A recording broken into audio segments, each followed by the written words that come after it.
Katy gets their first big test of the season, a huge small school matchup out east, and tons more in Texas high school football. I've sold monorails to Brockway, Ogdenville, and North Haverbrook, and by God, it put them on the map. We're fixing to pick them.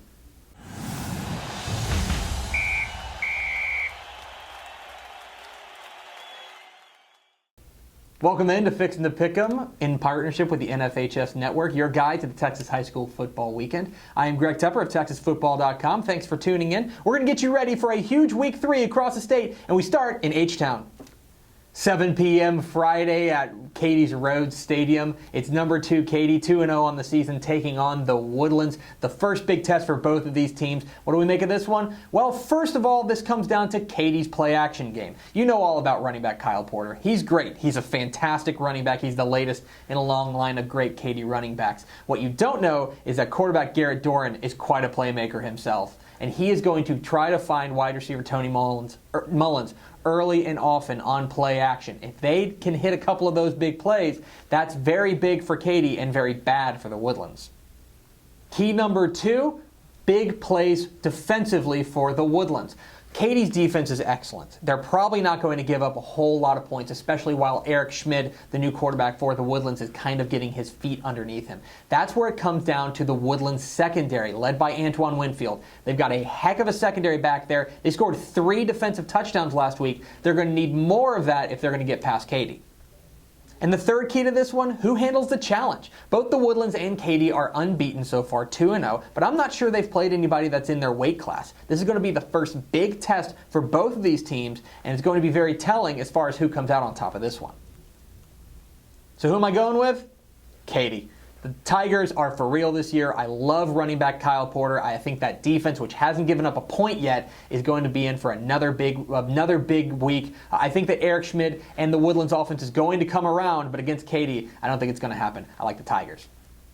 In our small school spotlight, we're going to swing out east, 7:30 p.m. at Mustang Stadium in Hughes Springs. It's Wascom taking on Hughes Springs. What are the keys to this one? Number 1, Hughes Springs running game. Malik Chisholm, Gabe Dubose, they are going to grind and grind and grind, and that's twofold. 1, it's a pretty effective offense. And 2, it keeps the ball away from Wascom. That's going to be very key for Hughes Springs.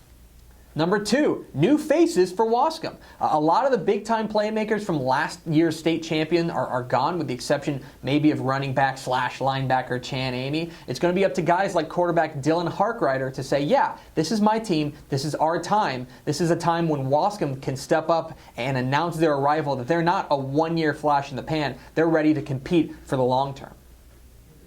And 3, home field advantage. Get this, Hughes Springs is 15-2 at home since 2012. In that same span, Wascom has not lost a true road game.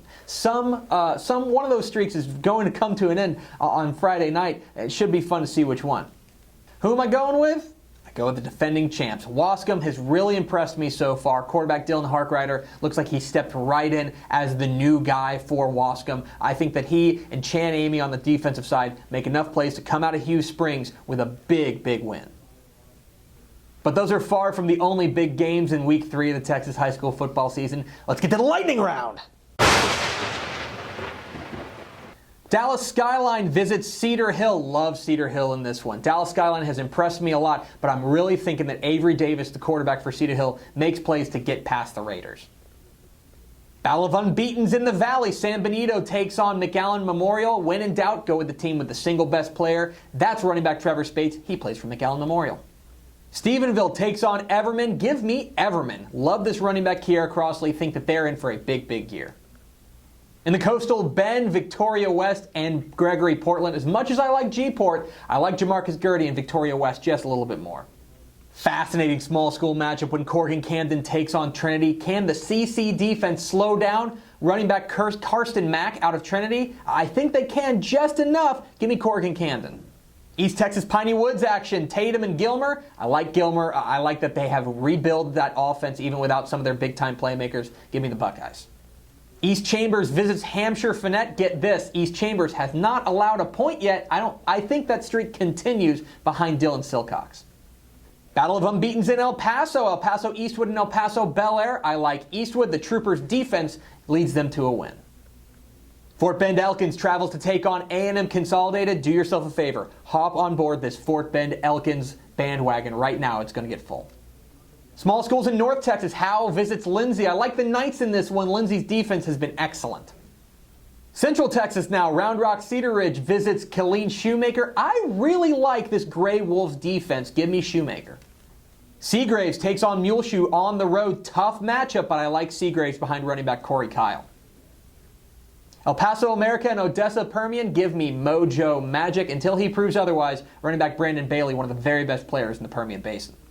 Shiner takes on Goliad. Give me that Comanches defense. I think Shiner comes away with a win. What a 4A showdown. Argyle and Salina. Going with Argyle, but very, very close. I think that the defense makes just enough plays.